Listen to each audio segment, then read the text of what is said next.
Hello hello hello everyone, कैसा है आप लोग। Good evening, good morning, good afternoon, जब भी आप ये वीडियो देख रहे हो। एंड क्या हाल है सबके। I hope that you are all doing very good.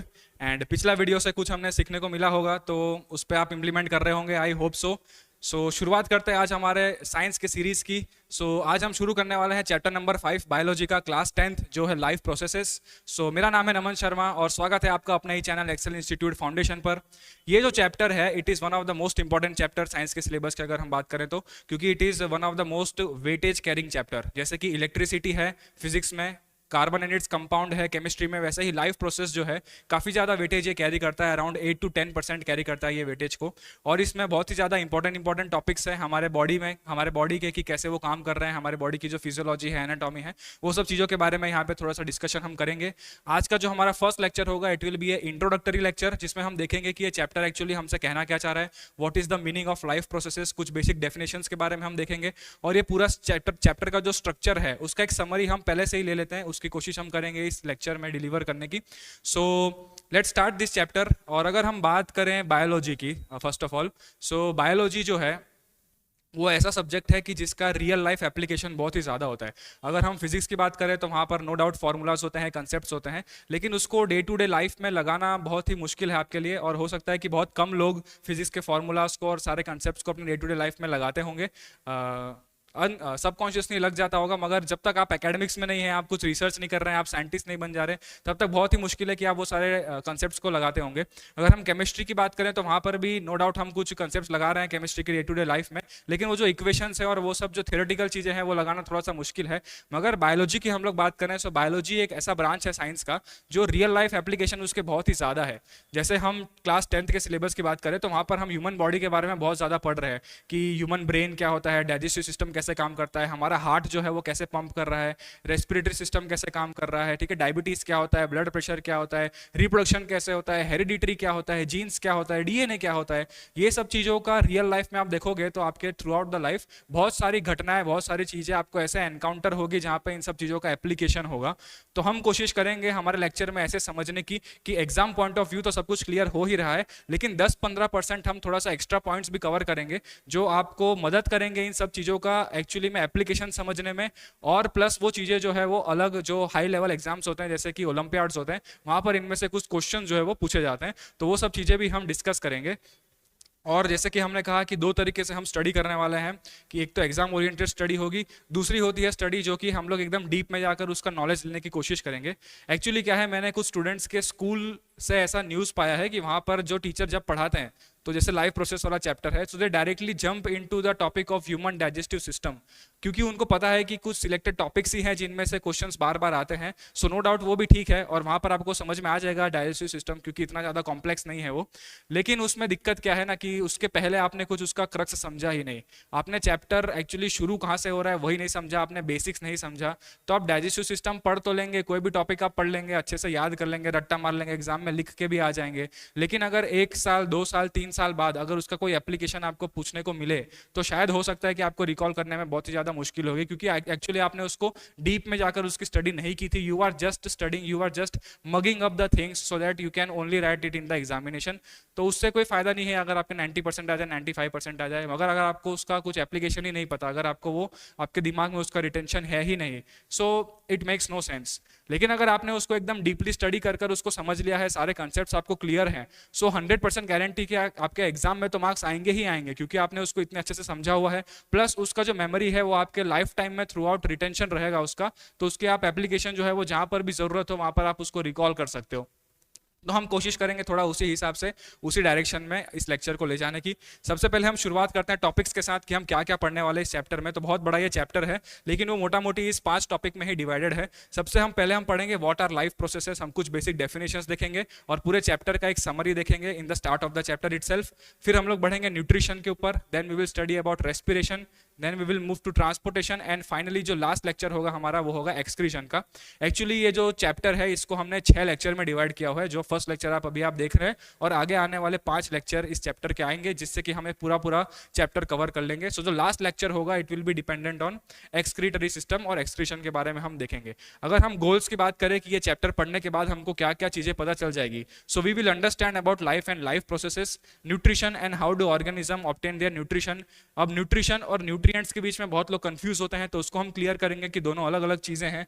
We will study about human digestive system. Exam point of view जो है ह्यूमन डाइजेस्टिव सिस्टम एक बहुत ही इंपॉर्टेंट टॉपिक है, यहाँ से हर साल जो है वो क्वेश्चन आते ही आते हैं। Respiratory system and human respiratory system के बारे में हम पढ़ेंगे, रेस्पिरेशन क्या होता है और ह्यूमन बॉडी में जो है कौन सा सिस्टम है, उसमें कौन से पार्ट्स है, दैट वी विल स्टडी।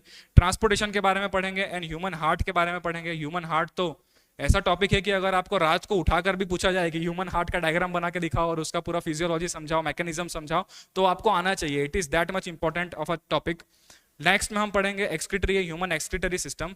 इसमें से जो नेफ्रॉन का डायग्राम है और नेफ्रॉन का जो स्ट्रक्चर होता है वो काफी बार पूछा जा चुका है बोर्ड एग्जामिनेशन में। So these are some of the things जो कि हमारा गोल होगा जब हमारा चैप्टर खत्म हो जाए, तो ये सारी चीजों के बारे में हमको नॉलेज जो है वो बिल्कुल मिल जाएगी। अगर मैं मार्क्स की बात करूं तो सीबीएसई बोर्ड एग्जाम में आप करीब करीब 5 to 7 मार्क्स के क्वेश्चंस यहाँ से एक्सपेक्ट कर सकते हैं, और गुजरात बोर्ड में जीएसीबी में आप 8 से 10 मार्क्स के क्वेश्चन इस चैप्टर से जो है वो एक्सपेक्ट कर सकते हैं। तो यहाँ से आप देख सकते हो कि हाई वेटेज वाला चैप्टर है ये, तो इसको बिल्कुल हमें लाइटली देना नहीं है, मीटर एकदम खींच के रखना है, बिल्कुल ढील नहीं देनी है। और अगर आप ये चैप्टर अभी देख रहे हैं तो फटाफट अपना नोटबुक और सब नोट्स वगैरह पेन वेन लेकर तैयार बैठ जाइए, ठीक है। जैसे कि आप पढ़ाई करने के लिए बैठते हैं वैसे ही एक प्रॉपर स्टडी टेबल पर जहाँ पर भी आपका जगह हो बैठने का, पढ़ने का, वहाँ पर लेकर इसको बैठिए ताकि सारी चीज़ें आपको जो है वो अच्छे से रिकॉल हो और एक बार में ही ये लेक्चर देखने से आपको मैक्सिमम चीज़ें है वो समझ में आ जाए, ठीक है। सबसे पहले अगर हम चैप्टर की शुरुआत करें तो सबसे पहला क्वेश्चन ही यही है, व्हाट इज लाइफ, ठीक है। जीवन क्या है, जिंदगी क्या है, इसी क्वेश्चन के साथ हम इस चैप्टर की शुरुआत करेंगे कि व्हाट इज लाइफ। अब ये जो सवाल है इसका जवाब देने के बहुत सारे तरीके हैं। आप जो है फिलोसॉफिकल वे में इसका जवाब दे सकते हो, स्पिरिचुअल वे में इसका जवाब दे सकते हो। फिलोसॉफिकल वे में इन द सेंस कि what is the purpose of life, why do we take birth in the earth, हम जो है धरती पर आए हैं क्यों हैं, हमारा आने का पर्पस क्या है, हमारा एंड गोल क्या है लाइफ का, ये सारी चीज़ों का अगर आपको जवाब दे रहे हैं आप तो वो फिलोसॉफिकल मैनर में जा रहा है। स्पिरिचुअल वे में आप जवाब दे सकते हैं कि धर्म के हिसाब से जो है क्या है आपका पर्पस इस लाइफ में आने का, क्या है हमारा लाइफ के बाद का हमारा जो पाथ है वो क्या चलेगा, तो that is all philosophical and spiritual way. लेकिन क्योंकि हम साइंस पढ़ रहे हैं तो हमारा यहाँ पे जो पर्पस है, जो गोल है, वो इस सवाल का जवाब देना है इन अ मच साइंटिफिक मैनर। हमको साइंटिफिक अप्रोच के साथ इसका थोड़ा सा जवाब देना है।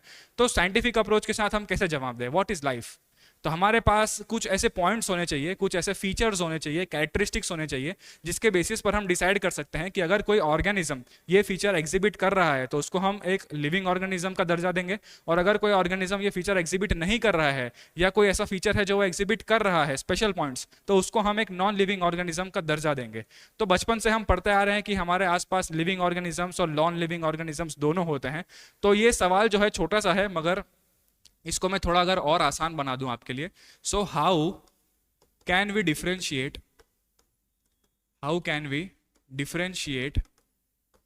Between living and non living, ठीक है। हम लिविंग और नॉन लिविंग के बीच में कैसे डिफरेंशिएट कर सकते हैं, अगर इसका जवाब आपने दे दिया मुझे तो आपको ये पता चल जाएगा कि व्हाट इज लाइफ, ठीक है। अगर ये चीज़ों का हमको जवाब मिल गया कि हम लिविंग और नॉन लिविंग के बीच में डिफरेंस बता पा रहे हैं, तो हमें पता चल जाएगा कि एक्चुअली में जिंदगी है क्या, लाइफ है क्या, किस फीचर्स के बेसिस पर हम कह रहे हैं कि ये लिविंग है और किस फीचर्स के बेसिस पर हम कह रहे हैं कि ये नॉन लिविंग है। तो अगर हम हमारे सराउंडिंग को ही ऑब्जर्व करें तो you can see some dogs running, some animals running here and there, you can see some cows who are grazing in the fields, and then you can see a mad man who is standing in the front of the street and he is shouting loudly. तो ये सारे जो example है इनसे हमको पता चलता है कि ये सारी चीजें जो है वो ऐसा हो रहा है कि ये ऑर्गेनिजम्स मूव कर रहे हैं कंटिन्यूसली, कुछ ना कुछ एक्टिविटी वो परफॉर्म कर रहे हैं। वहां पे जो एनिमल्स जो है वो दौड़ रहे हैं, गाय जो है वो ग्रेजिंग कर रही है, चर रही है अपना, एक इंसान जो है वो बीच रास्ते पर खड़ा होकर चिल्ला रहा है। तो ये सारी जो है वो एक्टिविटीज ये दर्शाती है कि ये सारे ऑर्गेनिज्म जो है वो लिविंग होना चाहिए।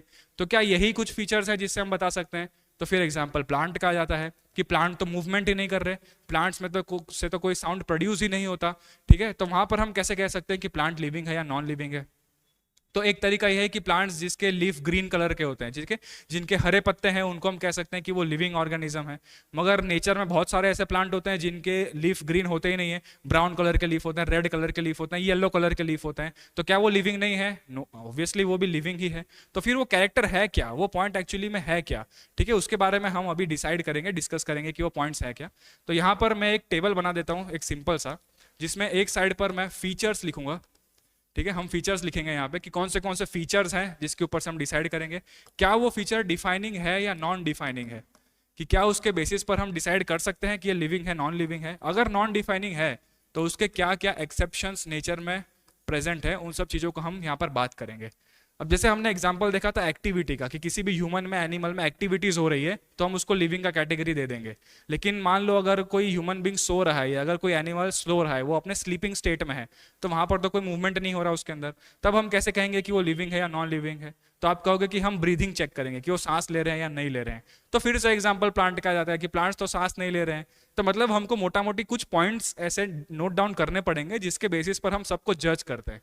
सबसे पहला पॉइंट मैं यहाँ पे लिखता हूँ वो है ग्रोथ का। ठीक है, ग्रोथ आप सबने सुना होगा। ग्रोथ का मतलब क्या होता है कि एक छोटा बच्चा है, उसके अंदर ग्रोथ हो रहा है, जैसे जैसे उसकी एज बढ़ती है, एज एडवांस होती है, उसका साइज बढ़ता है, उसके बॉडी का साइज बढ़ता है, उसका वेट बढ़ता है, उसके बॉडी का मास बढ़ता है। तो अगर किसी भी लिविंग ऑर्गेनिज्म में साइज बढ़ रहा है तो डेफिनेटली उसके अंदर सेल डिवाइड हो रहे होंगे, सेल का नंबर इंक्रीज हो रहा होगा, जिसकी वजह से उसकी साइज भी बढ़ रही है। So any increase in the mass, any increase in the size और any increase in the number of the cells in a organism is termed as growth. तो क्या ग्रोथ एक डिफाइनिंग फीचर है? क्या कोई नॉन लिविंग ऑर्गेनिज्म है या कोई नॉन लिविंग ऑब्जेक्ट है जो कि ग्रोथ करता है? सो ऑब्वियसली एग्जांपल मैं यहां पे लिखता हूं क्लाउड्स। ठीक है, आसमान में जो बादल हैं वो माउंटेन्स,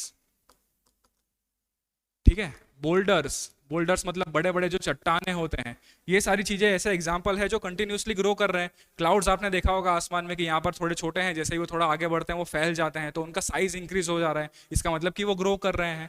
माउंटेन्स का अगर हम एग्जाम्पल है तो माउंट एवरेस्ट के बारे में आपने सुना होगा कि हर साल जो है उसका लेंथ इंक्रीज होता है, उसकी हाइट इंक्रीज होती है फ्रॉम 2 मीटर, कि मान लो पिछले साल वो 8848 मीटर का था, तो इस साल उसकी हाइट इंक्रीज होकर 8850 मीटर हो गई है, 2 मीटर से उसकी हाइट इंक्रीज हो गई है। तो ये भी तो ग्रोथ ही है।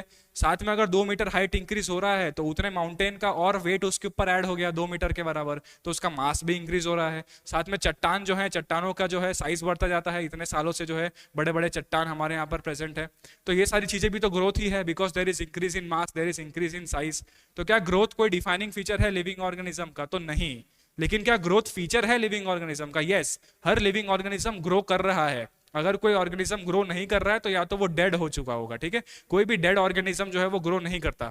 तो फीचर तो है लिविंग ऑर्गेनिज्म का ग्रोथ, लेकिन वो डिफाइनिंग फीचर नहीं है, क्योंकि ग्रोथ तो फिर क्लाउड भी कर रहे हैं। अगर सिर्फ ग्रोथ के बेसिस पर ही हम जज करेंगे तब तो क्लाउड में भी ग्रोथ हो रहा है और ह्यूमन बींग्स में भी ग्रोथ हो रहा है। तो यहां से हम नहीं बता सकते कि ह्यूमन बींग्स लिविंग है या क्लाउड लिविंग है। ठीक है, so it is not the defining feature.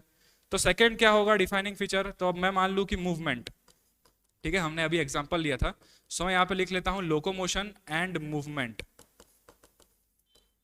ये दो ऐसे फीचर हो सकते हैं। लोकोमोशन का एंड मूवमेंट का मतलब होता है change in the position of a body. ठीक है, अगर कोई ऑब्जेक्ट है उसका पोजीशन चेंज हो रहा है from one place to another place, उसको हम लोकोमोशन एंड मूवमेंट बोलेंगे। तो क्या ये कोई डिफाइनिंग फीचर है लिविंग ऑर्गेनिज्म का? हर लिविंग ऑर्गेनिज्म मूव कर रहा है? नहीं कर रहा। अभी हमने एग्जाम्पल लिया था किसका? प्लांट का।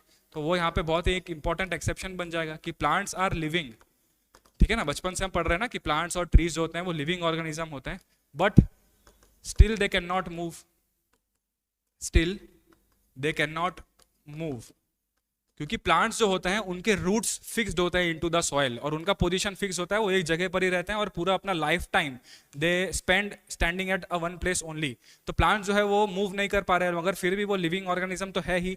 तो growth sorry movement and locomotion ये भी कोई डिफाइनिंग फीचर नहीं है। ठीक है, अब आप ऐसा कहोगे कि जैसे गमला होता है प्लांट का, तो गमला हमने उठा के यहाँ से वहां रख दिया, तो क्या ये मूवमेंट हो गया क्या प्लांट का? तो वो एक्चुअली में उसको हम मूवमेंट और लोकोमोशन की तरह नहीं गिनेंगे। वो गमला को आप मत देखिए, वो जो प्लांट है उसका जो रूट है वो तो उसी जगह पर फिक्स्ड है ना, सॉइल पर ही फिक्स्ड है। अगर किसी दिन प्लांट जो है उसमें से रूट निकल कर चलना शुरू कर दें और अपना पोजिशन चेंज कर दे, उस दिन आप बोल सकते हो कि वो मूव कर रहा है। ठीक है, उससे पहले आप नहीं कह सकते, भले आप गमला यहाँ रखो चाहे गमला आप दूसरे रूम में ले जाकर रख दो, it will not be counted as a locomotion. Is that clear? तीसरा फीचर क्या हो सकता है फिर? रिप्रोडक्शन। आप कहेंगे कि एक फीचर रिप्रोडक्शन होता है। रिप्रोडक्शन का मतलब क्या? प्रोडक्शन ऑफ न्यू ऑफस्प्रिंग्स या production of daughter cells from a pre existing parent organism और a pre existing parent cell. मतलब ऑलरेडी एक ऑर्गेनिज्म प्रेजेंट है, एक सेल प्रेजेंट है, उनमें सेल डिवीजन हुआ और वहां से नए ऑर्गेनिजम्स या न्यू ऑफस्प्रिंग्स का प्रोडक्शन हुआ। इस चीज को हम कहते हैं रिप्रोडक्शन। किसी नए ऑर्गेनिज्म को अपने जैसा जन्म देना, इसको रिप्रोडक्शन कहा जाता है। तो क्या रिप्रोडक्शन एक लिविंग ऑर्गेनिज्म का फीचर है? बिल्कुल, एक लिविंग ऑर्गेनिज्म का फीचर रिप्रोडक्शन है, लेकिन क्या वो डिफाइनिंग फीचर है? क्या कोई एक्सेप्शन नहीं है रिप्रोडक्शन का, so exception are also present in reproduction, for example infertile human beings. ठीक है, कुछ ह्यूमन बींग्स ऐसे होते हैं those who are not able to conceive, ठीक है, जो कि है बच्चों को जन्म नहीं दे पा रहे हैं, तो उनके लिए इनफर्टिलिटी सेंटर्स अलग से प्रोवाइडेड होता है। रिप्रोडक्शन वाले चैप्टर में हम पढ़ेंगे कि बहुत सारे टेक्निक्स होते हैं, टेस्ट ट्यूब बेबी होता है, ये सब चीजें होती है। तो वो क्यों हो रहा है? Because that human couple is not able to reproduce, ठीक है, they are not able to conceive properly. तो वहां पर तो फिर वो लिविंग ऑर्गेनिज्म नहीं है क्या? तो लिविंग ऑर्गेनिज्म है ना, अभी भी वो तो जिंदा है, उनके अंदर बाकी सारे लाइफ प्रोसेसेस कैरी आउट हो रहे हैं, सिर्फ रिप्रोडक्शन वो नहीं कर पा रहे हैं। तो ये भी जो है कोई डिफाइनिंग फीचर नहीं है, तो इसके बेसिस से भी हम नहीं बोल सकते कि कोई ऑर्गेनिज्म लिविंग है या नॉन लिविंग है। दूसरा, अगर मैं एनिमल का कोई एग्जाम्पल लूँ तो म्यूल आपने सुना होगा। Mule is actually a cross between two animal, donkey और हॉर्स। ये दो एनिमल का ये क्रॉस होता है, इसको हिंदी में खच्चर बोलते हैं। ठीक है, खच्चर जैसे उत्तराखंड में अगर आप गए होंगे या केदारनाथ में आप गए होंगे तो वहाँ पहाड़ चढ़ने के लिए एक डोंकी जैसा, एक गधे जैसा एक एनिमल होता है। ठीक है, अपने जैसा आपके जैसा मत सोचना, गधा मतलब कि वो म्यूल की बात कर रहे हैं हम लोग। तो गधे जैसा एक एनिमल होता है, एक्चुअली में वो गधा नहीं है, वो डोंकी और हॉर्स ये दोनों को क्रॉस करके एक नया एनिमल, हाइब्रिड एनिमल प्रोड्यूस किया गया है। तो वो म्यूल भी जो है वो स्टीराइल होता है, इट इज नॉट फर्टाइल, मतलब वो जो है वो रिप्रोडक्शन नहीं कर सकता, वो अपने बच्चों को जन्म नहीं दे सकता। तो वो भी जो है एक एक्सेप्शन है, मगर है तो वो भी लिविंग ऑर्गेनिज्म। तो रिप्रोडक्शन भी जो है वो कोई डिफाइनिंग फीचर नहीं है किसी ऑर्गेनिज्म का। तो फिर डिफाइनिंग फीचर है क्या? अगले दो फीचर में लिख रहा हूं, ये बहुत इंपॉर्टेंट है, इसको आप ध्यान से देखिएगा। फोर्थ फीचर है मेटाबॉलिज्म, और फिफ्थ फीचर है कॉन्शियसनेस। ठीक है, कॉन्शियसनेस, स्पेलिंग देख लेते हैं, CONSI, हाँ बराबर, वेरी गुड। ठीक है, सो ये दोनों जो फीचर हैं they are the defining features of living organism. क्या इसका कोई एक्सेप्शन है मेटाबॉलिज्म का? No exception. क्या कॉन्शियसनेस का कोई एक्सेप्शन है? There is no exception. अब इसका मतलब क्या होता है? देखिए, मेटाबॉलिज्म का मतलब है हमारे बॉडी में बहुत सारे रिएक्शंस कंटिन्यूसली चल रहे हैं हमारे बॉडी के अंदर। कुछ रिएक्शंस ऐसे हैं जिनमें चीजें टूट रही हैं, और कुछ रिएक्शंस ऐसे हैं जिनमें चीजें जुड़कर एक नया प्रोडक्शन हो रहा है। तो ये सारे रिएक्शंस का सम टोटल को मिलाकर बोला जाता है metabolism. So what is metabolism? It is the sum total of all the chemical reactions that is taking place inside our body. Some reactions ऐसे हैं जिनमें की चीजें बन रही हैं, उन्हें बोला जाता है एनाबॉलिज्म, और कुछ रिएक्शंस, कुछ चीजें ऐसी हैं जिनमें चीजें टूट रही है, ब्रेक डाउन हो रहा है, उनको बोला जाता है कैटाबॉलिज्म। तो anabolism plus catabolism together forms the metabolism. जैसे कि मान लीजिए आप अभी बैठे हैं आराम से, क्लासरूम में बैठे हैं, या हम सो रहे हैं कहीं पर आराम से रेस्ट कर रहे हैं, तो उस टाइम पर भी हमारे बॉडी के सारे फंक्शंस तो चल ही रहे हैं ना। हमारा ब्रेन फंक्शन कर रहा है, हमारा हार्ट जो है वो ब्लड पंप कर रहा है, हमारे फेफड़े चल रहे हैं तो हम सांस ले पा रहे हैं, हमारा किडनी जो है वो यूरिन प्रोडक्शन कर रहा है, ब्लड प्यूरिफाई कर रहा है। तो ये सारी चीजें जो हैं, जो हम रेस्टिंग स्टेज पर प्रेजेंट है, फिर भी हमारे बॉडी में सारे रिएक्शन, सारे प्रोसेसेस कंटिन्यूअसली फंक्शन कर ही रहे हैं। तो इन सब चीजों को बोला जाता है मेटाबॉलिज्म। बेसल मेटाबॉलिक रेट एक मेडिकल में टर्मिनोलॉजी है, BMR। तो उसका मतलब यही होता है। सो मेटाबॉलिज्म जो है वो डिफाइनिंग फीचर है लिविंग ऑर्गेनिज्म का। ऐसा कोई भी लिविंग ऑर्गेनिज्म नहीं है जिसके बॉडी में मेटाबॉलिज्म ना चल रहा हो। अगर कोई लिविंग ऑर्गेनिज्म के बॉडी में मेटाबॉलिज्म नहीं हो रहा है तो फिर वो लिविंग ऑर्गेनिज्म नहीं है, इट इज डेड, वो मर चुका होगा। ठीक है, कॉन्शियसनेस का मतलब होता है to be aware of the surrounding, कि हमारे आसपास क्या चल रहा है, उस स्टिमुलस के प्रति हमको अवेयरनेस होना, और उसके प्रति जो हम रिस्पॉन्स जनरेट कर रहे हैं, उन चीजों को बोला जाता है consciousness. So every living organism is conscious of their surrounding. ठीक है, जैसे ह्यूमन बींग्स होते हैं, हमको पता है कि हमारे आसपास क्या चल रहा है। अगर हम क्लासरूम में बैठे हैं तो हमें पता है कि हम मस्ती नहीं कर सकते, अगर हम गार्डन में खेलने जा रहे हैं तो हमें पता है कि यहाँ पे पढ़ाई नहीं करनी है। So we are conscious and we react according to our environment. इस चीजों को बोला जाता है consciousness, and it is a feature of a living organism. कोई भी नॉन लिविंग ऑब्जेक्ट ऐसा नहीं है जो कॉन्शियस होगा। ठीक है, फॉर एग्जाम्पल अगर गार्डन में फुटबॉल रखा हुआ है, तो अगर आप फुटबॉल को लात मारने जाओ तो फुटबॉल वहां से भाग नहीं जाता कि अरे मुझे अभी लात पड़ने वाली है, मुझे पेन होगा, मुझे दर्द होगा, because why? It is a non living object, so it can not react to anything which is happening into its surrounding. मगर वहीं पर अगर मैं आपको बैठा दूं और आके आपको लात मारने जाऊं तो you will react to it. ठीक है, उसके बाद हो सकता है आप उठ के मारने भी भाग जाओ किसी को। So it is a property of consciousness कि आपको पता चल रहा है कि अरे ये मेरे को लात मारने आ रहा है, तो जैसे ही मुझे पड़ेगी तो मुझे जो है वो दर्द होगा, तो उसके प्रति आप रिस्पॉन्स जनरेट करोगे, एक रिफ्लेक्स जनरेट होता है हमारे बॉडी में। तो ये जो प्रॉपर्टी है कॉन्शियसनेस की और मेटाबॉलिज्म की, ये डिफाइनिंग फीचर होता है लिविंग ऑर्गेनिज्म का। अगर ये दोनों फीचर प्रेजेंट है तो श्योर शॉर्ट वो ऑर्गेनिज्म जो है वो लिविंग ऑर्गेनिज्म होगा। और बाकी ऊपर के जो फीचर्स हैं वो हो भी सकते हैं, नहीं भी हो सकते हैं। They are the properties of living organism, but they are actually not the proper defining properties of living organism. I hope कि आपको ये बातें क्लियर हुई होगी कि मैं क्या कहना चाह रहा हूं। हम आगे बढ़ते हैं इसका डेफिनेशंस के बारे में, तो फटाफट आप ये डेफिनेशन सारे नोट कर लीजिए। ग्रोथ का मतलब क्या होता है? इंक्रीज इन द साइज और mass, it is known as growth. Also increase in the number of the cells, it is termed as growth. Locomotion and movement का मतलब change in the position of the body is known as locomotion. Reproduction का मतलब the process of generating new offsprings from a parent cell, उसको हम reproduction कहते हैं। Metabolism का मतलब क्या है? The sum total of all the chemical reactions that are taking place inside our body are known as metabolism, जिसमें anabolism और कैटाबॉलिज्म ये दोनों चीजें मिलाकर मेटाबॉलिज्म होती है। एनाबॉलिज्म में चीजें बनती है, कैटाबॉलिज्म में चीजें टूटती है। कॉन्शियसनेस का मतलब है the awareness of the surrounding is known as consciousness. So ये डेफिनेशंस आप फटाफट नोट डाउन कर लें, ठीक है। कॉन्शियसनेस में आप ऐसा भी लिख सकते हैं कि every living organism is conscious of their surrounding. एकमात्र एक ऐसा सिंगल ऑर्गेनिज्म होता है हु इज सेल्फ अवेयर, जिसके पास सेल्फ अवेयरनेस होती है। उसका एग्जांपल है ह्यूमन बींग्स, ठीक है। हमको हमारे इन्वायरमेंट के प्रति तो कॉन्शियसनेस है ही, लेकिन उसके साथ ही साथ हमको हमारे खुद के प्रति भी कॉन्शियसनेस है। We are also self aware, ठीक है। हम बाल बनाते हैं ना, कहीं भी जाने से पहले हम अच्छे दिख रहे हैं या नहीं दिख रहे हैं। कभी आपने किसी बकरी को देखा है बाल बनाते हुए? कभी किसी बंदर को देखा है, मेंढक को देखा है मेकअप लगाते हुए? ठीक है, क्यों नहीं देखा? क्योंकि वो सेल्फ अवेयर नहीं है, उनको सिर्फ अपने सराउंडिंग का ही पता है, उनको अपने बारे में नहीं पता कि मैं कैसा दिख रहा हूं, मुझे कैसे प्रेजेंट करना है अपने आप को। उनके अंदर कोई ईगो नहीं होता, ठीक है। ह्यूमन बींग्स के अंदर प्रेजेंट होता है because they are self aware. उनको दिखना है कि हम अच्छे दिखें, हम अच्छे से प्रेजेंट हो। हमें पता होता है कि कहाँ पे जाना है तो क्या पहन के जाना है। हम पार्टी में जो है चड्डी बनियान पहन के नहीं जा सकते, और हम घर पे जो है वो पूरा 2 पीस सूट पहनकर नहीं बैठेंगे। तो we are conscious, we are self conscious of our self, ठीक है। अब यहीं से एक बहुत ही इंपॉर्टेंट डाउट आपके मन में होगा कि जैसे कोई फॉर एग्जांपल कोई पेशेंट है जो कोमा में है, ठीक है, जिनका ब्रेन डेड पेशेंट्स हैं, तो क्या हम उसको लिविंग ऑर्गेनिज्म में गिनेंगे या नॉन लिविंग में गिनेंगे? क्योंकि जो पेशेंट कोमा में है उनको बोला जाता है ब्रेन डेड, उनका ब्रेन जो है वो काम नहीं कर रहा। और कॉन्शियसनेस वाली जो प्रॉपर्टी है वो तो हमारे नर्वस सिस्टम की ही प्रॉपर्टी है कि ब्रेन जो है वो हमारा काम करेगा तभी तो हम कॉन्शियस होंगे या सेल्फ अवेयर होंगे। तो कोमा वाले पेशेंट्स को हम किस कैटेगरी में रखेंगे, लिविंग में या नॉन लिविंग में? तो एक्चुअली ये जो है एथिकली और बायोलॉजिकली बहुत ही कंट्रोवर्शियल क्वेश्चन है, लेकिन अगर मैं आपको मेडिकली बताऊं ना, मेडिको लीगल एस्पेक्ट के हिसाब से, तो कोई भी पेशेंट जो कि ब्रेन डेड है उसको डेथ की तरह ही उसको एक लिया जाता है, मतलब उसको मरा हुआ ही माना जाता है थ्रू आउट द वर्ल्ड में बहुत सारे जगह हैं जहां पर अगर कोई पेशेंट ब्रेन डेड हो चुका है, so they are considered as a dead person only. तो अभी हमारे मन में ये सवाल उठेगा कि सर उनके अंदर हार्ट तो पंप कर ही रहा है ना, ब्लड तो फ्लो हो रहा है, उनके अंदर फेफड़े भी चल रहे हैं, उनके अंदर रेस्पिरेशन भी हो रहा है, उनके अंदर किडनीज भी काम कर रही है, सिर्फ ब्रेन ही तो डेड है। लेकिन वहां पर क्या हम उसको सिर्फ कॉन्शियसनेस के बेसिस पर बोल सकते हैं कि वो डेड ऑर्गेनिज्म है?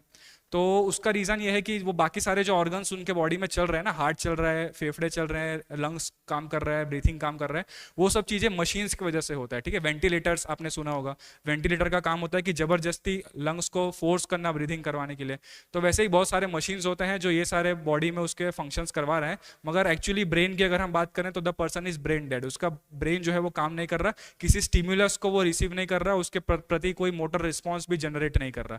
तो वैसे पेशेंट्स को हम डेड ही मानेंगे, क्योंकि कॉन्शियसनेस वाला फीचर उनके पास नहीं है। मेटाबॉलिज्म चल रहा है मगर वो मशीन की वजह से जबरदस्ती हम चला रहे हैं उनके अंदर। बाद में क्या किया जाता है, उनको यूथनेशिया दे दिया जाता है। यूथनेशिया मतलब मर्सी किलिंग कर दी जाती है उनकी, वो लीगली होता है सब कुछ। और वहाँ पर अगर आप सारे मशीन्स को, सारे वेंटिलेटर्स को रिमूव कर दो, जितने भी हम उनको फीचर्स दे रहे थे टू बी लिविंग, तो वो सारे आप निकाल दो, तो अपने आप वो पर्सन डेड हो जाएगा। और वो ऐसे नहीं होता ऐसे कि मार दिया उसको, वो पूरा मेडिकल लीगल एक्सपेक्ट होता है और वहाँ से फिर वो चीज़ें चलती है। सो कोमा वाले जो पेशेंट्स हैं उनको हम, थोड़ा सा कॉन्ट्रोवर्शियल क्वेश्चन है बट अभी हम समझेंगे अपने हिसाब से कि उनको डेड ही माना जाएगा, क्योंकि उनके अंदर कॉन्शियसनेस की प्रॉपर्टी नहीं होती, ठीक है। Is that clear? अब यहाँ से हमको मेन इंपॉर्टेंट पॉइंट्स याद क्या रखने हैं। एक बहुत ही इंपॉर्टेंट चीज मैं आपको बता देता हूँ जो आपको कभी भूलना नहीं है, फटाफट इसको नोट डाउन करके रखिए। 2 मैं आपको इंपॉर्टेंट पॉइंट्स यहाँ पे लिखवा रहा हूँ, प्लीज नोट दैट डाउन। सबसे पहला है growth, reproduction, growth, reproduction, locomotion, ठीक है, movement, growth, reproduction, locomotion, movement, metabolism,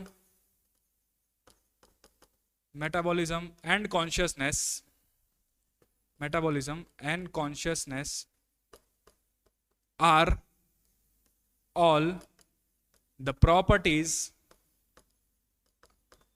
of a living organism या features of a living organism. ये सारे जो फीचर्स हैं, ठीक है, ये हर एक लिविंग ऑर्गेनिज्म का फीचर है। कोई भी लिविंग ऑर्गेनिज्म जो है वो ये सारे फीचर्स दिखा सकता है। बट सबसे इंपॉर्टेंट चीज, डबल स्टार मार्क करके लिखिएगा नीचे, but only metabolism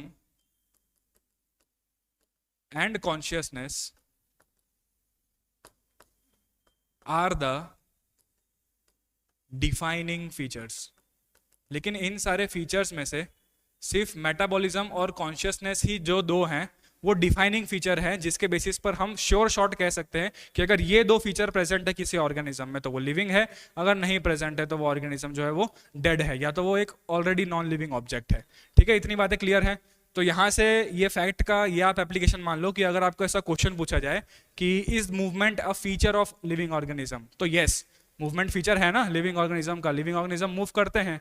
लेकिन अगर ऐसा पूछा जाए कि is movement a defining feature of living organism, तो नो, डिफाइनिंग फीचर तो दो ही हैं, हमें हमेशा याद रखना है, मेटाबॉलिज्म और कॉन्शियसनेस, ये दो ही जो डिफाइनिंग फीचर है। बाकी सारे भी फीचर हैं मगर वो डिफाइनिंग फीचर नहीं है। तो कंफ्यूज मत होना, गलती मत करना आप इसके क्वेश्चंस में। ओके, चलो अब आगे बढ़ते हैं। हमने देख लिया कि लाइफ क्या होता है, अब हम देखते हैं लाइफ प्रोसेस क्या होता है। ठीक है, जो हमारे चैप्टर का एक्चुअली नाम ही है, व्हाट आर लाइफ प्रोसेसेस। तो अगर मैं वर्ड को ही ट्रांसलेट करूं, लाइफ का मतलब होता है जीवन, प्रोसेस का मतलब होता है प्रक्रिया। तो किसी भी जीव के अंदर, किसी भी लिविंग ऑर्गेनिज्म के अंदर ऐसे कौन सी प्रक्रिया चल रही है उसके शरीर में जो उसको जीवित रहने में मदद कर रही है। ठीक है, वो सारे प्रक्रिया को हम कहेंगे लाइफ प्रोसेस। ठीक है, अगर किसी कोई ऑर्गेनिज्म लिविंग ऑर्गेनिज्म है तो उसके बॉडी में ऐसे कौन से प्रोसेसेस कंटिन्यूअसली चल रहे हैं जो उस लिविंग ऑर्गेनिज्म को लिविंग स्टेट में रहने में मदद कर रहे हैं, उन सारे चीजों को हम कहते हैं लाइफ प्रोसेस। ठीक है, जैसे मान लो हम खाना क्यों खाते हैं, बचपन से हमें पता है कि we eat food because we need energy. हम खाना खाते हैं, उसमें से फिर एनर्जी का प्रोडक्शन होता है। अब वो एनर्जी का प्रोडक्शन कैसे हो रहा है हमारे बॉडी में, कुछ ना कुछ प्रोसेस चल रहे होंगे ना जिसके थ्रू वो हो रहा है। तो वही सारे प्रोसेसेस लाइफ प्रोसेस के पार्ट हैं।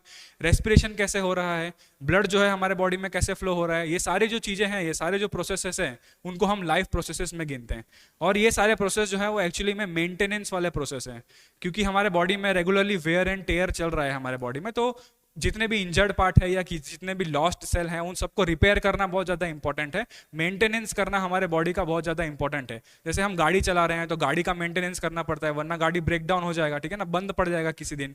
अगर हम कोई भी इलेक्ट्रॉनिक्स आइटम चला रहे हैं, कुछ भी चीज़ चला रहे हैं जिसमें मैकेनिकल पार्ट्स हैं, तो उन सबका मेंटेनेंस करना, उनको रेगुलरली उसको सर्विसिंग करवाना बहुत ज़्यादा इंपॉर्टेंट होता है।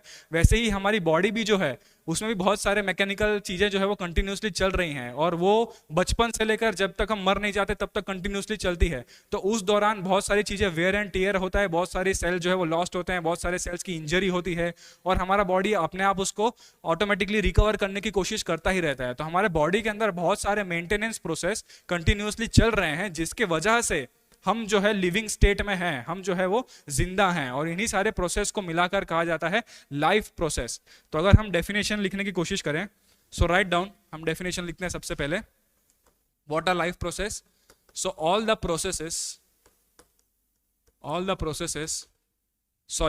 The maintenance processes. ठीक है, बिल्कुल भूलना नहीं है हमको, गलती नहीं करनी। ऑल द मेंटेनेंस प्रोसेसेस, क्योंकि वो वर्ड लिखना बहुत इंपॉर्टेंट है। All the maintenance processes taking place, all the maintenance processes taking place inside the body of a living organism,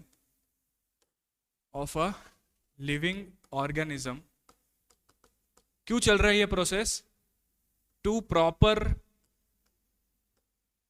growth and development. ठीक है, for proper growth and development are called life processes. ठीक है, तो all the maintenance processes that are taking place inside the body of an organism for proper growth and development of an organism is known as life process. ठीक है, अब यही जो है ऐसे प्रोसेस है जो किसी लिविंग ऑर्गेनिज्म को लिविंग रखने में मदद कर रहे हैं। These are the processes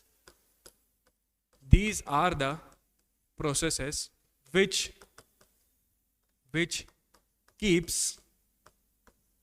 a living organism. These are the processes which keeps a living organism in a living state. तो किसी भी लिविंग ऑर्गेनिज्म को उसके लिविंग स्टेट में उसको जिंदा रख कौन रहा है, वो यही सारे प्रोसेसेस हैं लाइफ प्रोसेसेस के। ठीक है, अब हम देखते हैं कि क्या क्या एग्जांपल्स हैं लाइफ प्रोसेस में। अब बायोलॉजी में एग्जांपल्स और डायग्राम्स, इसका तो आप आदत डाल ही लो, बहुत सारे आने वाले हैं। एग्जाम्पल्स में अगर हम देखें तो मैं कुछ लाइफ प्रोसेस के यहाँ पे नाम लिखता हूँ इंपॉर्टेंट।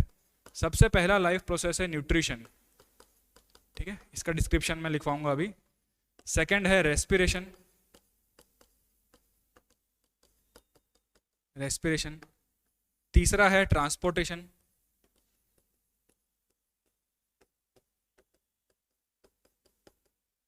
चौथा लाइफ प्रोसेस बहुत इंपॉर्टेंट एक्सक्रीशन,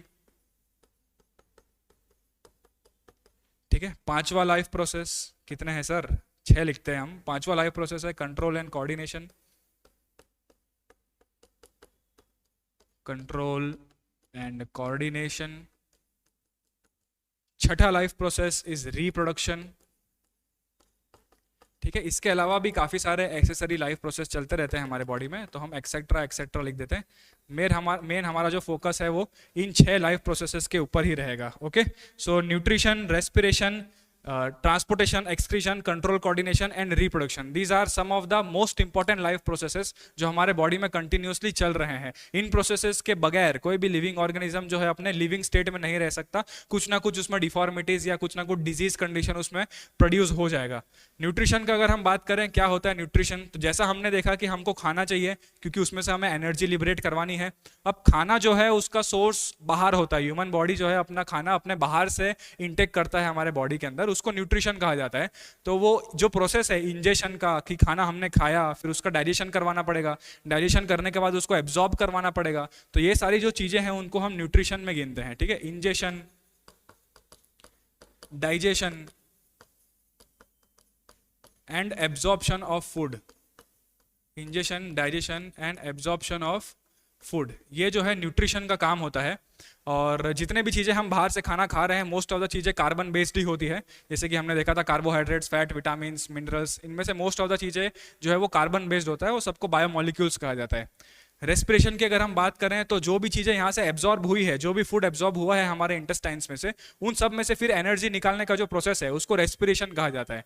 और रेस्पिरेशन करने के लिए जो है ऑक्सीजन का रिक्वायरमेंट बहुत है हमारे बॉडी को, तो ऑक्सीजन भी हम कहाँ से लेते हैं, फ्रॉम द एटमोस्फियर ओनली। तो हर चीज़ें जो है हम अपने एटमोस्फियर पर डिपेंडेंट है, अपन अपने नेचर पर डिपेंडेंट है। सो रेस्पिरेशन का मतलब क्या होता है, to release energy, to release energy, ENER, तो release energy from the absorbed food, जो भी फूड यहाँ से एब्जॉर्ब हो चुका है उस एब्जॉर्ब्ड फूड में से एनर्जी को रिलीज करवाना, वो काम होता है रेस्पिरेशन का। एक्चुअली ये सेल के अंदर होता है तो इसको सेल्यूलर रेस्पिरेशन भी कहा जाता है, और इसमें ऑक्सीजन का रिक्वायरमेंट होता है। तो आप लिख सकते हो आगे कि with the help of oxygen. Transportation की अगर हम बात करें, सो देखो न्यूट्रिशन और रेस्पिरेशन जो प्रोसेस है हमारे बॉडी में एक पर्टिकुलर जगह कन्फाइंड है जहां पर ये सारी चीजें हो रही है। रेस्पिरेशन की बात करें तो हमारा रेस्पिरेटरी सिस्टम है, इतने में हमारे लंग्स हैं, फेफड़े हैं जो रेस्पिरेशन कर रहे हैं, ब्रीदिंग कर रहे हैं, ब्रीद आउट कर रहे हैं, ब्रीदिंग वाला रेस्पिरेशन की बात कर रहे हैं हम। न्यूट्रिशन जो है, न्यूट्रिशन भी कन्फाइंड है हमारे एब्डोमेन में, जितने भी हमारे स्टमक है, इंटेस्टाइन है, वो सब जगह पर डाइजेशन का प्रोसेस कैरी आउट हो रहा है। मगर हमारे बॉडी में तो काफी सारे सेल है ना, हम तो मल्टी सेलुलर ऑर्गेनिज्म है, और इतने सारे सेल है कि हर सेल तक ये चीज़ों को पहुंचाना बहुत ज़्यादा इंपॉर्टेंट है। तो वहां पर फिर रोल आता है नेक्स्ट सिस्टम का, नेक्स्ट लाइफ प्रोसेस का, जो है ट्रांसपोर्टेशन का, कि न्यूट्रिशन और रेस्पिरेशन के बाद जो भी चीज़ है एब्जॉर्ब हुई है, जो भी एनर्जी का फॉर्मेशन हुआ है, उसको बॉडी के दूसरे पार्ट तक कैसे पहुंचाया जाए, वो काम होता है ट्रांसपोर्टेशन का।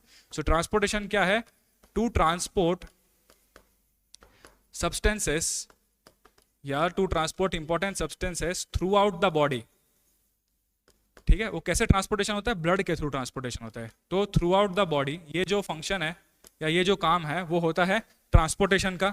फिर आता है मोस्ट इंपॉर्टेंट एक्सक्रीशन। एक्सक्रीशन का मतलब क्या, जब भी कोई केमिकल रिएक्शन टेक प्लेस होता है तो एक मेन प्रोडक्ट बनता है और साथ ही साथ उसका एक बाई प्रोडक्ट भी बनता है। तो जब हमारे बॉडी में इतने सारे प्रोसेस चल रहे हैं न्यूट्रिशन के, रेस्पिरेशन के, तो वो भी केमिकल रिएक्शन ही है एक प्रकार के, मेटाबॉलिज्म जो हमने देखा था। तो उस दौरान भी क्या होता है, बहुत सारे बाई प्रोडक्ट्स का फॉर्मेशन होता है, और कुछ बाई प्रोडक्ट्स उनमें से ऐसे होते हैं जो अगर हमारे बॉडी में उनकी मात्रा बहुत ज़्यादा हो जाए, अगर वो इकट्ठा हो जाए हमारे बॉडी में, तो हमारे बॉडी के लिए वो नुकसानदायक होते हैं। इट इज़ टॉक्सिक और पॉइजनस फॉर आवर बॉडी। ज़्यादातर वो चीज़ें नाइट्रोजन कंटेनिंग होती है, यूरिया होता है, अमोनिया होता है, यूरिक एसिड होता है, कार्बन डाइऑक्साइड भी होता है गैसियस फॉर्म में, जो हमारे बॉडी में इतना ज़्यादा नहीं होना चाहिए। तो उन सब चीज़ों को क्या करना पड़ता है, हमारे बॉडी से बाहर निकालना पड़ता है, और वो जो काम होता है वो होता है एक्सक्रीशन का। The very important life process excretion, वो करता है एक्सक्रीटरी सिस्टम। तो एक्सक्रीशन का मतलब क्या है, to remove unwanted waste materials, to remove unwanted waste materials out of the body. ये फंक्शन होता है एक्सक्रीशन का। कंट्रोल एंड कोऑर्डिनेशन वर्ड से ही पता चल रहा है, ये क्या करेगा, कंट्रोल एंड कोऑर्डिनेट करेगा बाकी सारे लाइफ प्रोसेसेस को, ठीक है। To control and coordinate all the life processes, ताकि सब चीज़ें जो है वो एक सिस्टमैटिक मैनर में चलनी चाहिए। ऐसा नहीं कि पहले रेस्पिरेशन हो रहा है, बाद में न्यूट्रिशन हो रहा है, बाद में ट्रांसपोर्टेशन हो रहा है। एक सेट पैटर्न होता है, एक क्रोनोलॉजी होता है, ठीक है। आप क्रोनोलॉजी समझिए, तो वो क्रोनोलॉजी के थ्रू ही जो है हमारे बॉडी में सारी चीज़ें चलती रहती है, और वो फंक्शन होता है हमारे कंट्रोल एंड कोऑर्डिनेशन का। रिप्रोडक्शन का जैसे हमने डेफिनेशन देख ही लिया है कि to produce new offsprings, to produce new offsprings from parent cell. तो कोई अगर पेरेंट सेल है तो उसमें से नया ऑफस्प्रिंग बनाने का जो प्रोसेस होता है उसको हम रिप्रोडक्शन कहते हैं। रिप्रोडक्शन इसलिए होता है ताकि जेनेटिक वेरिएबिलिटी बढ़ते रहे और कोई भी ऑर्गेनिज्म जो है उसका आने वाला जो सक्सेशन है वो एकदम कंटिन्यू रहे, तो उसलिए जो है वो रिप्रोडक्शन टेक्स प्लेस होता है। तो ये सारे जो है वो इंपॉर्टेंट लाइफ प्रोसेस है हमारे बॉडी में, इसको आप फटाफट नोट डाउन कर लीजिए, और बहुत ज़्यादा इंपॉर्टेंट है ये, डेफिनेशन याद रखना और उसके एग्जाम्पल्स भी याद रखना, ठीक है। आगे हम बढ़ते हैं तो हम बात करेंगे यूनिसेल्यूलर और मल्टी सेल्यूलर ऑर्गेनिज्म के बारे में। अगर आपने 9th में पढ़ाई की हो अच्छी सी, तो आपको याद होगा सेल वाले चैप्टर में एक टॉपिक दिया होता है यूनिसेल्यूलर और मल्टी सेल्यूलर ऑर्गेनिज्म का। अगर आपको नहीं पता तो मैं शॉर्ट में बता देता हूँ कि ऑर्गेनिजम्स को 2 कैटेगरी में डिवाइड किया जाता है, basis on the basis of number of cell. अगर कोई ऑर्गेनिज्म ऐसा है जिसके पास मात्र एक ही सेल है तो उसको यूनिसेल्यूलर ऑर्गेनिज्म कहा जाता है। और कुछ ऑर्गेनिज्म ऐसे होते हैं, जैसे हमारे एग्जाम्पल ले लो, ह्यूमन बींग्स हो गए, प्लांट्स हो गए, एनिमल्स हो गए, जिनके अंदर ढेर सारे सेल होते हैं, millions and billions of cell होते हैं हमारे बॉडी में, तो हमको मल्टी सेल्यूलर ऑर्गेनिज्म की कैटेगरी में रखा जाता है। तो मल्टी सेल्यूलर ऑर्गेनिज्म में ये भी हमने पढ़ा था कि बहुत सारे सेल होते हैं। अब हर सेल जो है वो अलग अलग अपना काम तो करेगा नहीं, तो सेल क्या करते हैं, वो इकट्ठा हो जाते हैं, वो एग्रीगेट हो जाते हैं, and cells aggregate, they form tissue, tissue aggregate to form tissue system. फिर टिश्यू सिस्टम से बनता है ऑर्गन, बहुत सारे ऑर्गन, डिफरेंट ऑर्गन एग्रीगेट होकर ऑर्गन सिस्टम बनाते हैं, और फिर ऑर्गन सिस्टम से एक पूरा ऑर्गेनिज्म बनता है, लिविंग ऑर्गेनिज्म बनता है, ठीक है। तो ये मल्टी सेल्यूलर ऑर्गेनिज्म में होता है। तो वहां पर क्या है, जितने भी ये हमने अभी प्रोसेस देखे, लाइफ प्रोसेस देखे, हर एक प्रोसेस को कैरी आउट करने के लिए अलग अलग ऑर्गन सिस्टम डेडिकेटेड है। कि फॉर एग्जांपल डाइजेशन जो है वो डाइजेस्टिव सिस्टम का ही काम है, रेस्पिरेटरी सिस्टम जो है, फेफड़े हैं हमारे, लंग्स हैं, वो डाइजेशन में कुछ इतना मदद नहीं करेंगे। वैसे ही जो हमारी किडनी है वो रेस्पिरेशन में इतना मदद नहीं करेगी। तो हर एक ऑर्गन सिस्टम का अलग अलग काम डेडिकेटेड किया गया है, क्योंकि लिबर्टी है, इतने सारे ऑर्गन है, इतने सारे सेल्स हैं, तो सब ने अपना अपना काम बांट लिया। मगर यूनिसेल्युलर ऑर्गेनिज्म का क्या, जो यूनिसेल्युलर ऑर्गेनिज्म होते हैं, जैसे कि अमीबा है एग्जांपल, पैरामीशियम एग्जांपल है, यीस्ट एक एग्जांपल है। यीस्ट एकमात्र फंगस है जो कि यूनिसेल्युलर होता है, बाकी सारे फंगाई जो है वो मल्टी सेल्युलर होते हैं। तो उन बेचारों के पास तो एक ही सेल है। अब एक सेल इकट्ठा होकर टिश्यू तो बना नहीं सकते, ऑर्गन तो बना नहीं सकते, क्योंकि टिश्यू बनाने के लिए भी एक से ज्यादा सेल चाहिए, उनके पास बेचारों के पास एक ही सेल है।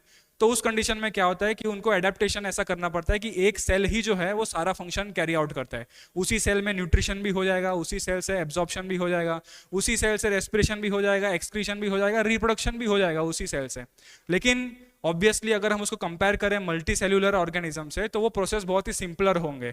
डिफ्यूजन नाम का एक प्रोसेस आपने पढ़ा होगा कि डिफ्यूजन जो है it is movement of molecule from higher concentration to lower concentration. तो वो डिफ्यूजन जो है वो बहुत ही ज़्यादा मदद करता है यूनिसेल्युलर ऑर्गेनिज्म में किसी भी फंक्शन को करवाने के लिए। लेकिन मल्टी सेल्युलर में डिफ्यूजन जो है वो बहुत ही स्लो प्रोसेस बन जाता है, वो हम देखेंगे आगे। तो इन्हीं चीज़ों को हम जो है थोड़ा पॉइंट के वॉइस में लिख देते हैं, थोड़ा अच्छे से सिस्टमैटिक मैनर में हम पॉइंट वाइज उन चीज़ों को लिख देते हैं, ताकि हमको फिर पढ़ने में आसानी हो जब हम रिवाइज करें तब।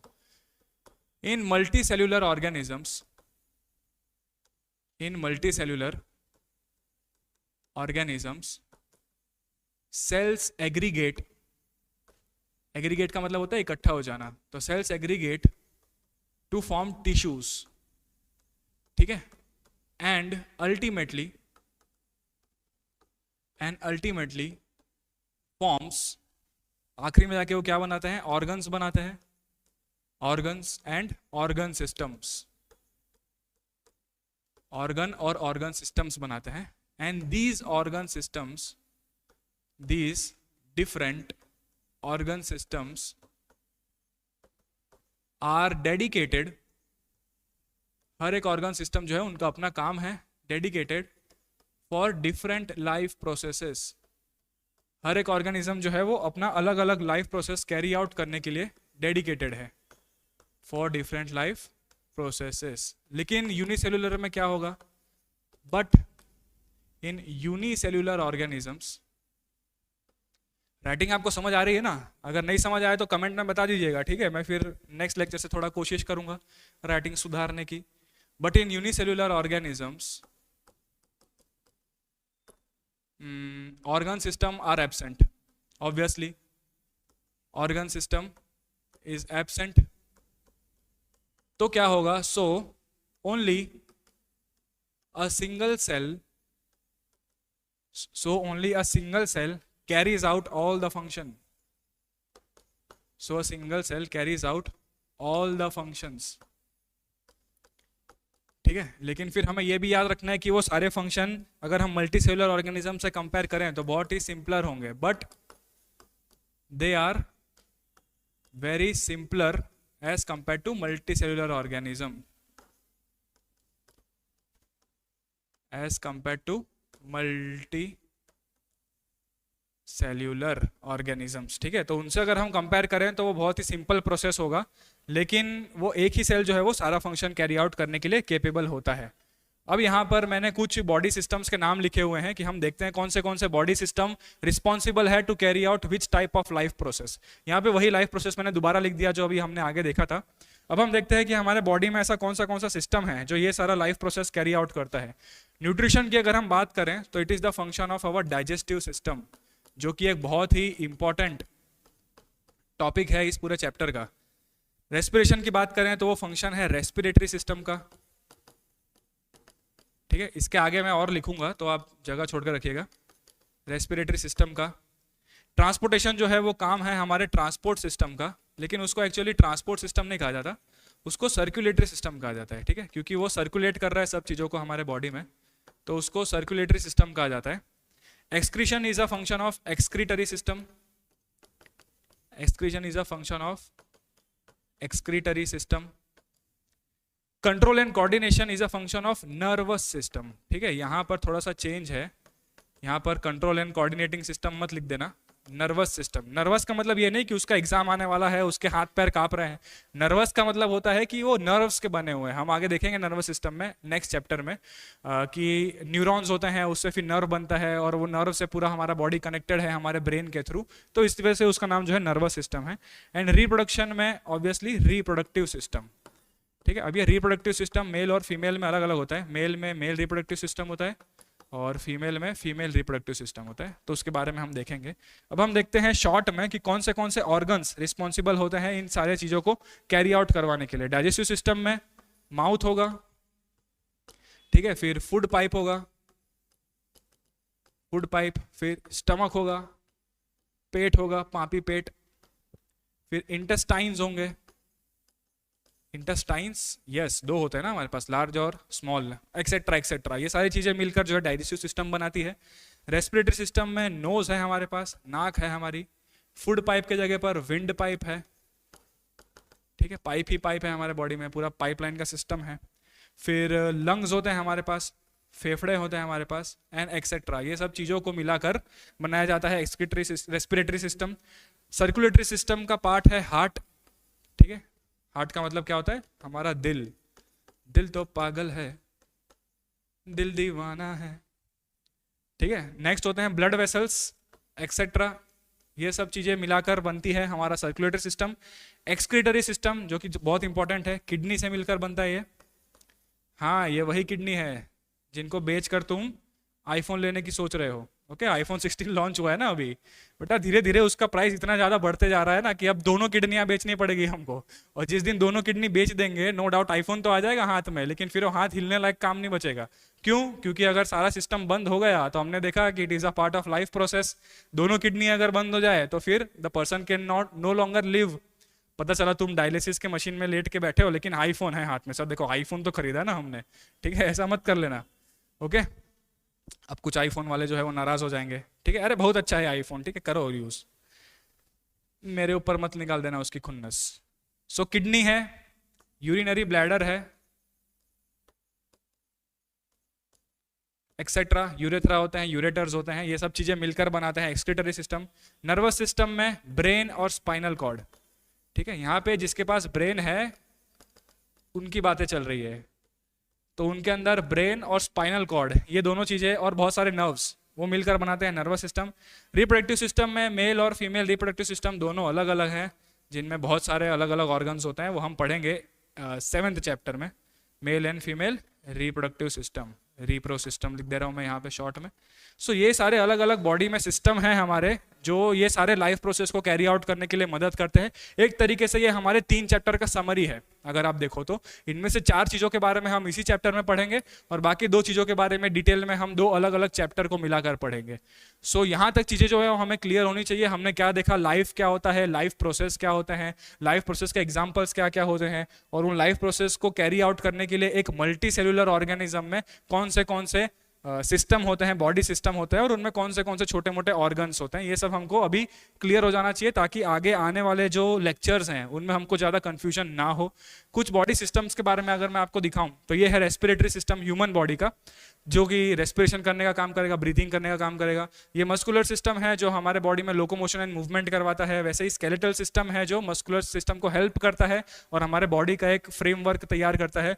डाइजेस्टिव सिस्टम डाइजेशन करवाएगा। यहाँ पर आप देख सकते हो ब्रेन है, स्पाइनल कॉर्ड है, बहुत सारे नर्व्स हैं, तो ये बनाता है हमारा नर्वस सिस्टम। यहाँ पर आप सर्कुलेटरी सिस्टम देख सकते हो, बीच में रेड वाला हार्ट है, रेड वाले ब्लड वेसल्स है जिनको आर्टरीज बोला जाता है, ब्लू वाले ब्लड वेसल्स है जिनको वेन्स बोला जाता है। तो ऐसे हमारे बॉडी में काफ़ी सारे बॉडी सिस्टम्स प्रेजेंट होते हैं जो सारे मिलकर अलग अलग लाइफ प्रोसेसेस को हमारे बॉडी में कैरी आउट करवाते हैं। अब कुछ क्वेश्चंस जो है हम लोग डिस्कस कर लेते हैं। इंट्रोडक्शन में हमारा इतना ही है, ठीक है, इतनी चीजें आपको पता होनी चाहिए आज के लेक्चर से कि लाइफ क्या होता है, लाइफ प्रोसेस क्या होता है, कौन से चीजें उसमें इन्वॉल्व होती है। कुछ क्वेश्चन हम लोग डिस्कस कर लेते हैं। पहला क्वेश्चन ये है कि why is diffusion insufficient to meet the oxygen requirement of a multicellular organisms like a humans।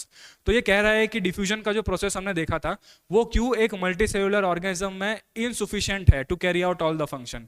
तो उसका रीजन बड़ा ही सिंपल है। डिफ्यूजन का मतलब होता है कि हायर कॉन्सेंट्रेशन से लोअर कॉन्सेंट्रेशन में चीजें मूव होती है, लेकिन अगर एक मल्टीसेलुलर ऑर्गेनिज्म की बात करी जाए तो उसमें ढेर सारे सेल होते हैं। तो सारे के सारे सेल जो है ऐसा नहीं होगा कि वो क्या बोलते हैं इन्वायरमेंट के कांटेक्ट में है। जो कुछ सेल ऐसे होंगे जो बहुत ही डीपली सिचुएटेड है, वहां तक जो है चीज़ों का, गैसेस का, फ्लूइड्स का डिफ्यूजन होना बहुत ही ज़्यादा मुश्किल है। तो एक तो रीज़न ये है। दूसरा रीज़न ये है कि मल्टी सेलुलर ऑर्गेनिज्म जो है उनको काफ़ी ज़्यादा एनर्जी का रिक्वायरमेंट होता है और बहुत ही फास्ट चाहिए होता है उनको एनर्जी। तो डिफ्यूजन का जो प्रोसेस है वो काफ़ी स्लो हो जाता है उस कंडीशन में। It is very slower process. तो यूनिसेल्युलर ऑर्गेनिज्म में तो वो काम कर जाता है, लेकिन मल्टी सेलुलर में it fails to deliver the energy at such a rapid pace. तो उस कंडीशन के वजह से, बहुत सारे रीजंस की वजह से डिफ्यूजन जो है it is insufficient to do all the function in a multi cellular organism. क्या क्लियर है इतनी चीजें? सो फर्स्ट क्वेश्चन हमारा क्लियर है। सेकेंड है what criteria do we use to decide whether something is alive और नॉट। तो सबसे पहले हमने लेक्चर का शुरुआत इसी से किया था। Growth, reproduction, metabolism, locomotion, movement और कॉन्शियसनेस, ब्रीथिंग, ये सारी चीजें ऐसे ऐसे फीचर्स हैं, ये सारे चीजें ऐसे ऐसे क्राइटेरिया है जिसके बेसिस पर हम डिसाइड कर सकते हैं कि कोई ऑर्गेनिज्म लिविंग है या नॉन लिविंग है। तो दिस इज ऑल्सो क्लियर। तीसरा क्वेश्चन है what are the outside raw materials used by any organism. तो जैसा कि हमने देखा कि the life on earth is carbon based life. तो जितनी भी चीजें एक ऑर्गेनिज्म डिपेंड करता है कार्बन बेस्ड चीजों पर, वो सारे रॉ मटेरियल्स ही होंगे। रॉ मटेरियल का मतलब क्या होता है? जिन चीजों से हम कोई चीजें, नए चीजों का प्रोडक्शन करवा रहे हैं। जैसे फॉर एग्जांपल आप कॉटन का मिल का बात करो कि कोई शर्ट है, वो शर्ट का प्रोडक्शन हो रहा है किसी मैन्युफैक्चरिंग प्लांट में, तो वहां पे वो शर्ट बना किससे रहे हैं? अगर मान लो वो कॉटन का शर्ट है तो जो एक्चुअली में कॉटन रुई वहां पर लेकर आएंगे that is the raw material, और फिर उस रॉ मटेरियल से फाइनल प्रोडक्ट बनेगा जो कि हमारा कपड़ा है, हमारे शर्ट्स, टी शर्ट्स हैं। तो हमारे बॉडी में जो चीजें बन रही हैं उसके लिए भी रॉ मटेरियल्स चाहिए। तो रॉ मटेरियल्स के लिए हमने जैसे देखा कि सब चीजों के लिए हम अपने नेचर पर डिपेंडेंट है, इन्वायरमेंट पर डिपेंडेंट है। तो कार्बन बेस्ड मॉलिक्यूल्स एक तो रॉ मटेरियल है, कार्बोहाइड्रेट्स, फैट्स, विटामिन्स, प्रोटीन्स, ये सारी चीजें कार्बन बेस्ड होती है। प्लस हम कुछ गैसेस पर भी डिपेंडेंट थे, जैसे रेस्पिरेशन करने के लिए हमको ऑक्सीजन का रिक्वायरमेंट है, तो हम ऑक्सीजन के लिए भी अपने इन्वायरमेंट पे डिपेंडेंट है, एटमॉस्फेयर पे डिपेंडेंट है। तो these are all the raw materials जो कि एक लिविंग ऑर्गेनिज्म जिन चीजों पर रिलाई करता है। ओके, लास्ट क्वेश्चन है what processes would you consider essential for maintaining the life. तो ऐसा कौन सा प्रोसेस है जो कि एसेंशियल है किसी लिविंग ऑर्गेनिज्म के लाइफ को मेंटेन करने के लिए? So those are the life processes. यही तो हमने डिस्कस किया आज। तो जितने भी लाइफ प्रोसेसेस हैं they are all the processes which are essential for the maintenance of a human life या किसी भी ऑर्गेनिज्म का लाइफ। Is it clear? इतनी चीज़ें क्लियर है? तो यही था आज का हमारा लेक्चर, ठीक है। अगर आपको कोई डाउट हो इस लेक्चर के बारे में तो बिल्कुल उसको कमेंट सेक्शन में बताइए। कोई भी डाउट लेकर जो है वो बैठना नहीं है। अगर कोई भी आपको डाउट है तो नीचे कमेंट सेक्शन में बिल्कुल बताइए। या तो मैं नेक्स्ट लेक्चर में वो डाउट क्लियर कर दूंगा, या तो मैं कमेंट सेक्शन में ही आपके सारे डाउट्स क्लियर कर दूंगा। और बताइए आपको ये लेक्चर कैसा लगा। अगर आपके पास कोई फीडबैक है, कोई सजेशन है कि ये चीज़ें ऐड होनी चाहिए, ये टॉपिक्स छूट गया या कुछ भी रह गया, तो डेफिनेटली उसको कमेंट सेक्शन में लिख दो, ताकि उसको मैं नेक्स्ट लेक्चर में कवर कर दूं, या हम जो Q&A सेशन करेंगे उसमें हम उसको कवर कर लेंगे। और पढ़ते रहिए इसी के साथ साथ, और नोट्स आप डेफिनेटली बनाते रहिए। नोट्स का लिंक जो है वो नीचे डिस्क्रिप्शन में दिया हुआ है लेक्चर 1 तक का। आज के लेक्चर में हमने जितना भी पढ़ा उसका नोट जो है वो नीचे डिस्क्रिप्शन में दिया होगा और पिंड कमेंट में भी दिया होगा। अगर वो लिंक काम नहीं कर रहा है तो उसको कॉपी करिए और डायरेक्ट उसको गूगल में पेस्ट कर दीजिए। गूगल ड्राइव खुल जाएगा, वहाँ से आप उसको डाउनलोड कर सकते हो। And do let me know if there is anything issue with the chapter, और अगर आपको कोई भी डाउट है तो आप बता दो। एंड अगर आपको ये लेक्चर अच्छा लगा हो तो also do not forget to share this with your friends, ठीक है। ज्ञान बांटिए, ज्ञान बांटने से बढ़ता है, अपने तक सीमित मत रखिए। तो अपने फ्रेंड्स को और अपने फैमिलीज में अगर कोई हो आपका जिसको ये सब पता चाहिए, रहना चाहिए, जिसके एग्जाम्स नज़दीक आ रहे हो, तो उनको ये लेक्चर आप सेंड करिए। एंड कीप सब्सक्राइब्ड, ताकि आपको पता चले कि कब हमारा नेक्स्ट लेक्चर आने वाला है, जो कि फ्राइडे को आने वाला है नेक्स्ट लेक्चर हमारा। सो तब तक के लिए पढ़ते रहिए एंड मिलते हैं फिर नेक्स्ट लेक्चर में। Bye bye, thank you.